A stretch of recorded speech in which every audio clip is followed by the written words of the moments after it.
Oi pessoal, tudo bem com vocês? Na aula de hoje vamos falar sobre espaços de tensões xenofóbicas, que é um problema muito sério e triste da realidade atualmente. Vamos entender isso melhor?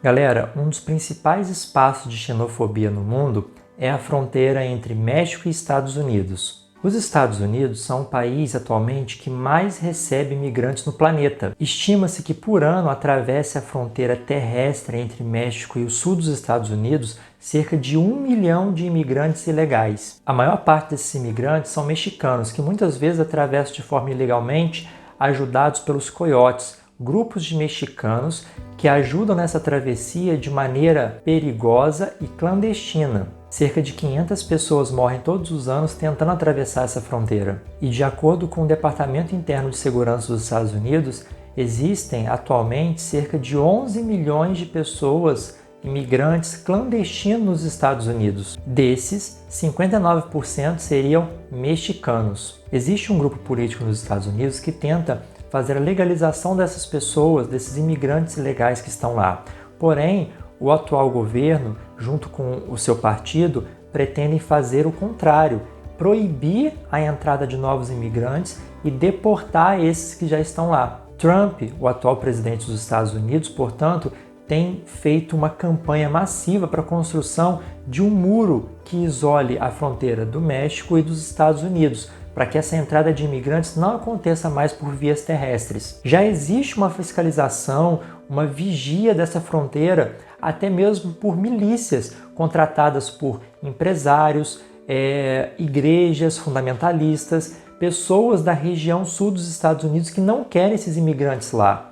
Para eles, esses imigrantes acabam tomando os empregos dos próprios estadunidenses. Então, a presença deles ali é indesejada. A presença de imigrantes latinos nos estados ao sul dos Estados Unidos confere peculiaridades culturais àquela região, como, por exemplo, em algumas cidades o espanhol é mais falado que o inglês, o número de filhos é superior que em outros estados nos Estados Unidos, a religião católica é mais professada que o protestantismo, até mesmo nos esportes, onde o futebol jogado com os pés é mais assistido do que o futebol americano jogado com as mãos. A presença de mexicanos e de latinos de uma maneira geral nos Estados Unidos acaba incitando a xenofobia dos habitantes dos Estados Unidos contra esses imigrantes ilegais. Grupos skinheads promovem atos de violência, matando muitas vezes esses imigrantes. O alvo dos skinheads são grupos de minoria, mexicanos, latinos, afrodescendentes,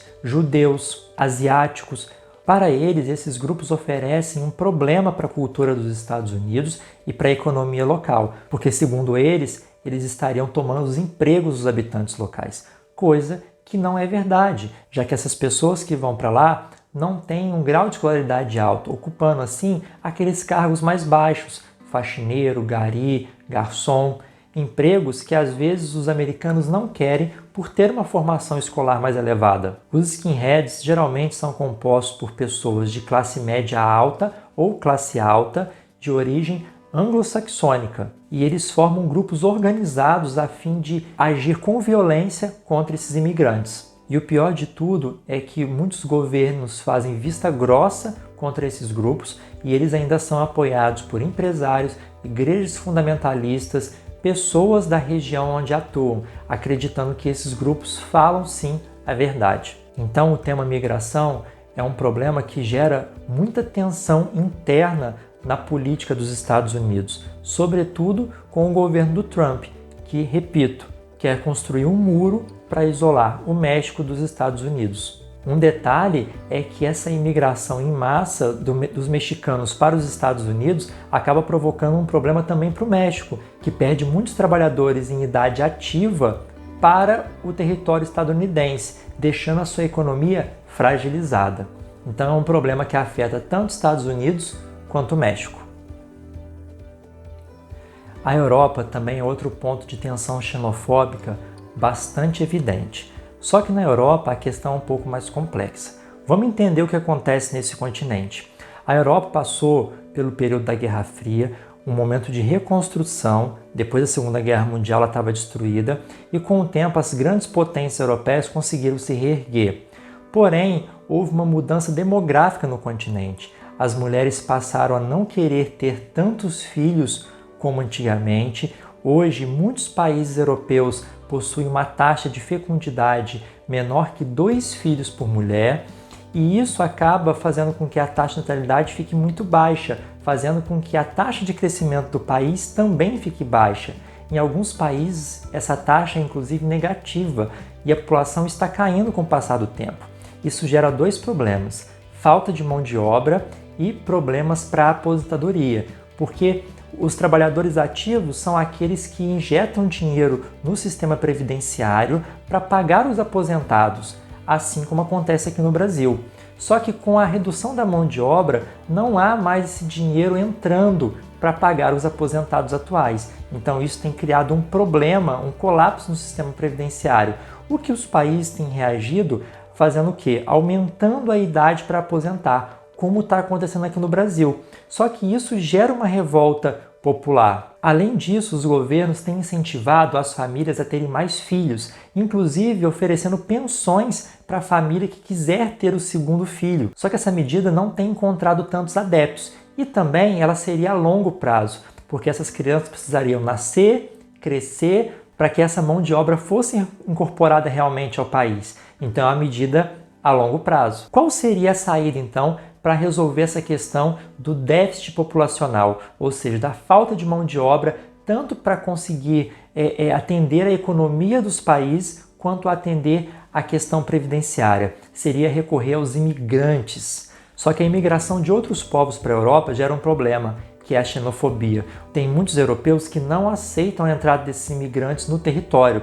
Segundo a ONU, em um relatório elaborado em 2001, a Europa precisaria receber até 2025 160 milhões de imigrantes para evitar um colapso econômico e previdenciário do seu sistema. Então, os governos precisam gerenciar políticas de natalidade, combate à xenofobia, controle da imigração e reajuste do sistema previdenciário para que a economia dos países continue fluindo. Essa xenofobia europeia a outros povos tem a mesma justificativa que lá nos Estados Unidos. Eles alegam que os imigrantes vão tomar postos de trabalho dos europeus, o que também não se configura como verdade, pois a maioria dos europeus tem alto grau de escolaridade. Por isso, esses imigrantes vão ocupar aqueles empregos que não precisam de uma alta escolaridade, como já citei, faxineiro, garçom, gari, pedreiro.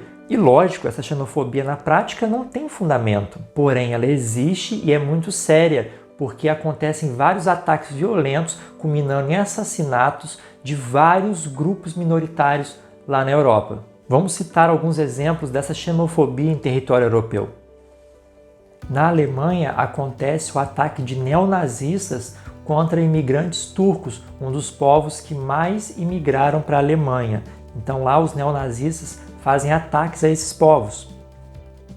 Na França, um dos países europeus que mais recebem imigrantes, a legislação acaba sendo mais maleável com partidos que professam um discurso xenofóbico e racista, como o partido de extrema-direita Frente Nacional, organizado em torno de Jean-Marie Le Pen, uma figura que já assumiu publicamente discursos xenofóbicos e racistas dentro da França. Esse partido de extrema-direita atua principalmente contra africanos, vindos da Argélia, Tunísia e Marrocos. Há inclusive uma segregação espacial em torno da capital francesa, Paris. Há bairros que ficam na periferia de Paris que são ocupados por pessoas predominantemente vindas da África, de cultura árabe.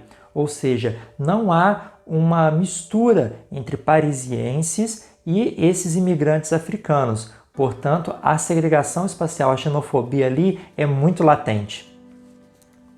No Reino Unido, há uma presença forte de imigrantes de vários locais do mundo. E ali, os skinheads atuam de maneira muito significativa, mesmo com o governo britânico atuando de maneira incisiva contra esses grupos. Os episódios de xenofobia não são raros.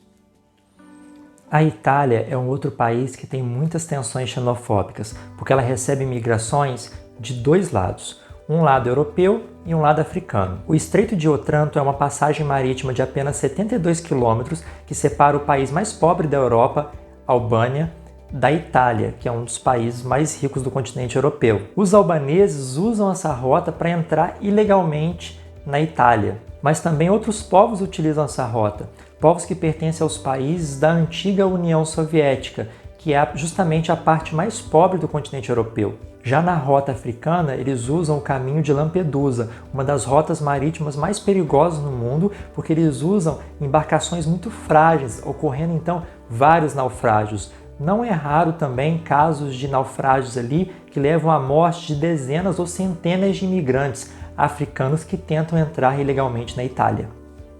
A Espanha já é historicamente conhecida por atos de xenofobia por causa das tensões em Catalunha e no País Basco. Além disso, ela possui uma passagem marítima ao sul do seu território que une praticamente o território espanhol ao continente africano. É o Estreito de Gibraltar, uma passagem marítima de menos de 15 quilômetros, e é por ali que entram muitos africanos ilegalmente no território espanhol. Antes, eles buscavam outros países do mundo e usavam a Espanha somente como rota de passagem. Porém, com a crise de 2008, eles têm preferido ficar no país espanhol. E isso tem motivado vários atos de xenofobia dos espanhóis contra esses africanos. O Japão também conta com atos xenofóbicos bastante peculiares. Durante o período da Guerra Fria, no pós-Segunda Guerra Mundial, o Japão estava se reerguendo economicamente, fazendo com que muitos japoneses preferissem emigrar para outros países, como aconteceu, por exemplo, aqui no Brasil. A presença de japoneses no Brasil foi muito grande ao longo do século XX.